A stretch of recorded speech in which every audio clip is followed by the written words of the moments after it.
Hagut Shabbos, Shabbat Shalom. Avec l'aide de Dieu, on continue à raconter la vie du chassid Reb Mendel Futerfas.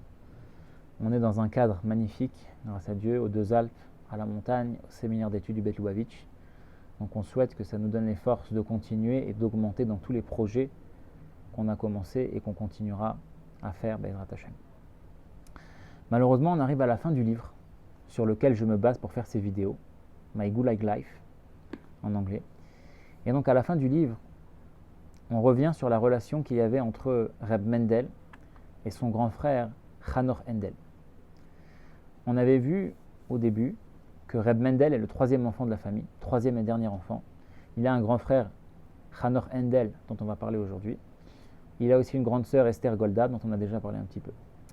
Alors, Hanor Hendel, c'est l'aîné de la famille. Il est né en 1900, donc il a 7 ans de plus que Reb Mendel. On avait dit aussi que Reb Mendel, malheureusement, quelques mois avant sa naissance, son père va décéder. Et donc Reb Mendel ne va jamais connaître son père. Par contre, Hanor Hendel, le grand frère, lui, il avait déjà 7 ans lors du décès de son père. Et ça, c'était la première épreuve de sa vie qui va vraiment si on peut dire, le traumatiser. Étant donné qu'en plus, il avait une relation privilégiée avec son père. Il y avait un côté artistique chez les deux. Le père jouait du violon. Il était aussi un petit peu acteur. Et Hanor Hendel aussi, comme on va le voir, il a développé ce côté artistique. Lui, il est devenu peintre, mais en tout cas, il avait un lien particulier avec son père. Et donc, le décès de son père quand il avait 7 ans l'a vraiment traumatisé.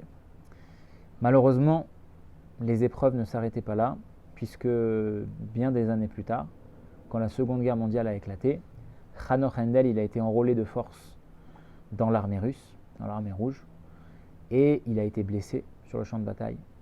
Et malheureusement, quand la guerre s'est terminée, il a guéri, quand il a pu rentrer chez lui, il a découvert que sa femme et ses 2 filles avaient été tuées par les Allemands. Donc bien évidemment, il était complètement brisé. À cette époque-là, déjà, il avait quitté un petit peu la tradition, la Torah, la Chassidishkeit. Il était en questionnement. Et on verra qu'à la fin, il est retourné à ses racines.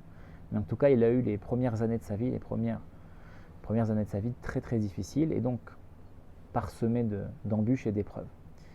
Après la Seconde Guerre mondiale, Hanor Hendel va quitter l'URSS avec sa famille. On avait déjà parlé de cet épisode aussi, comme quoi après la Seconde Guerre mondiale, Reb Mendel, notamment avec tout un groupe de chassidim, ont pris l'initiative de falsifier des passeports polonais pour permettre au maximum de juifs de quitter l'URSS, puisque un juif russe n'avait pas le droit de partir, mais si on arrivait à prouver qu'on n'était pas russe, qu'on était par exemple polonais, et qu'on était venu en Russie à cause de la guerre, on pouvait retourner dans son pays d'origine. Donc il y a eu tout un système, on ne va pas revenir dessus, on a déjà expliqué en détail, tout un système qui s'est mis en place de falsifier des passeports polonais pour permettre aux juifs russes de quitter la Russie en faisant croire qu'ils étaient eux-mêmes polonais. On avait vu donc Reb Mendel Futerfas, qui était donc un des leaders de cette organisation. Lui, il était resté en arrière, mais il avait réussi à faire partir toute sa famille. Donc il avait fait partir sa femme, ses enfants, sa mère, sa sœur, et aussi son frère, Hanor Hendel. Donc Hanor Hendel est parti dans les années 46, si je ne dis pas de bêtises, 1946 à peu près. Il est parti avec sa famille du RSS. Il est arrivé un moment à Paris, donc il était complètement brisé bien évidemment, et il a écrit une lettre au Rabbi Rayatz. Il raconte comme ça dans le livre qu'il ne savait pas quoi faire de sa vie, il est tout perdu. Et le Rabbi Rayatz lui écrit que on sait très bien qu'un chassid, et même un juif en général, il y a une notion que tout ce qui se passe vient de Dieu.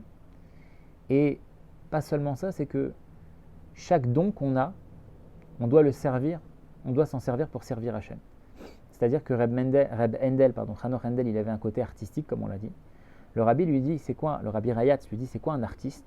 Un artiste, c'est quelqu'un qui doit dessiner le monde comme il le voit, exprimer le monde comme il le voit.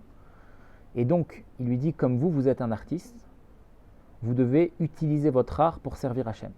Vous devez faire des tableaux qui vont réveiller les gens, qui vont faire en sorte que les gens vont prendre conscience d'Hachem, qui vont donner du sens, qui vont donner du bonheur aux gens, du sens à la vie des gens, etc., qui vont faire réfléchir les gens.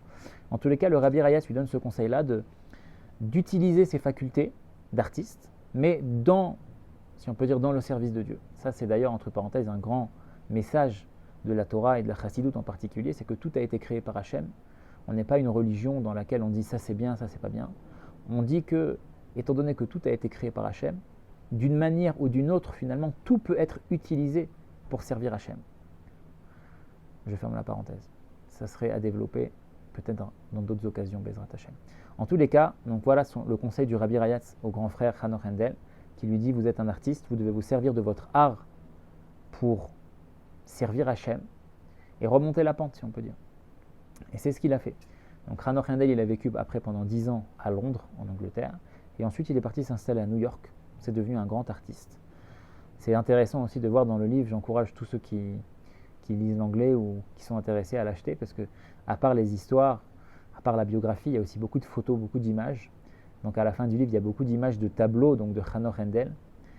Et on voit comment la progression s'est faite. Au début, il peignait des images très très sombres, avec des squelettes, avec des juifs qui étaient dans des tempêtes, dans des tornades, avec du feu, etc. Et petit à petit, on voit que les tableaux deviennent plus joyeux, font respirer un peu plus de gaieté et de bonheur. Et donc il y a eu comme ça une évolution petit à petit. Il s'est remis sur ses pieds avec notamment son art, avec la peinture.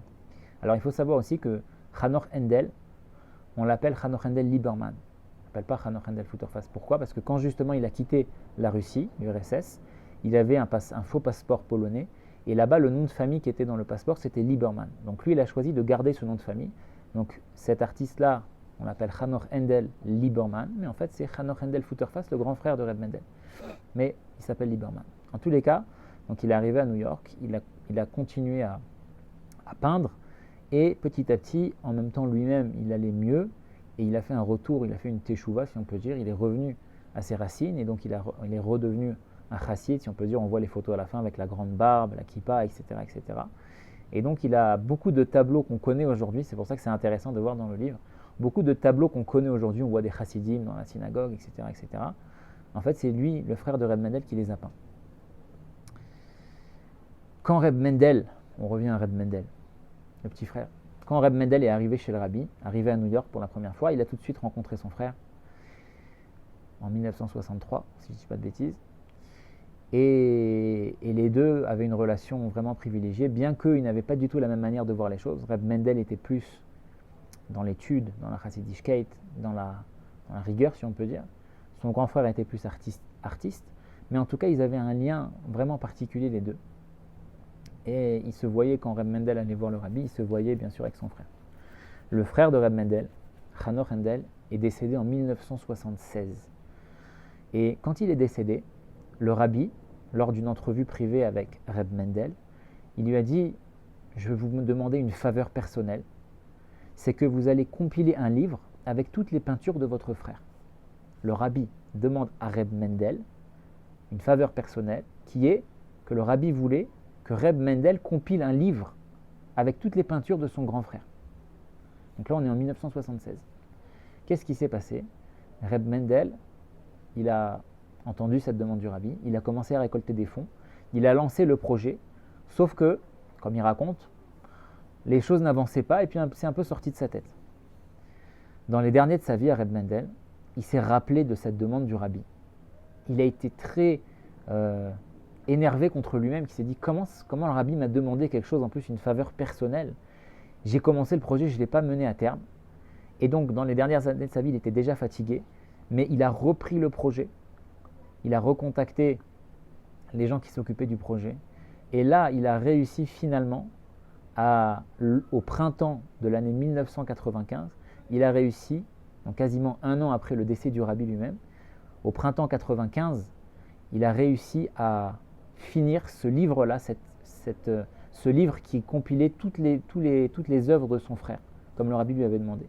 Et quelques semaines plus tard, parce que Reb Mendel il est décédé à l'été 95, quelques semaines après la publication la publication, en tout cas la confection de ce livre, Reb Mendel lui-même il est décédé. Donc il dit à la fin du livre quelque chose de fort, il dit que quand il s'est rendu compte à la fin de sa vie qu'il n'avait pas fait ce que le Rabbi lui avait demandé, qu'il n'avait pas fait ce livre avec les peintures de son frère, il s'est dit « Je suis fatigué, mais Hachem il ne veut pas me laisser partir tant que je n'ai pas réalisé cette demande du Rabbi. » Donc on voit qu'il a réussi à compiler ce livre avec les œuvres de son frère quelques semaines avant que lui-même décède. Comment ça s'est passé? Reb Mendel, il est rentré à Londres. On a dit que Reb Mendel habitait en Israël, rappelez-vous. Il était parti à Londres pour visiter son fils. Et à Londres, il est tombé malade. Il est décédé à Londres. Et il a été enterré d'ailleurs à Londres. Et donc Reb Mendel, il est décédé le 4 Tammuz 1995, Tafshinun He, 5755. Il est décédé, Reb Mendel, 1 an et 1 jour, jour pour jour, après la date de la Elula du Rabbi. Donc voilà, malheureusement, ou heureusement, comment on voit les choses, cette série de la vie de Reb Mendel s'arrête là. Il y a beaucoup de choses à dire. Comme je l'ai dit, tous ceux qui peuvent acheter le livre et qui peuvent... Voilà, j'ai essayé de ramener les choses qui m'ont touché personnellement, mais il y a encore beaucoup d'autres choses à dire sur la vie de Reb Mendel. En tout cas, voilà, on s'arrête là pour cette série, et Bezrat Hashem, avec l'aide de Dieu, très prochainement, on va essayer de reprendre une autre série avec un autre chassid. On va changer d'univers, on va changer de monde, on va changer d'époque pour continuer à apprendre la vie des chassidim et tenter de prendre des enseignements concrets pour nous dans notre vie, dans notre relation avec le Rabbi, dans notre relation avec Hachem, et pour devenir de meilleures personnes et hâter la venue du Mashiach. Bezrat Hashem, des bonnes nouvelles à tous et à très bientôt si Dieu veut.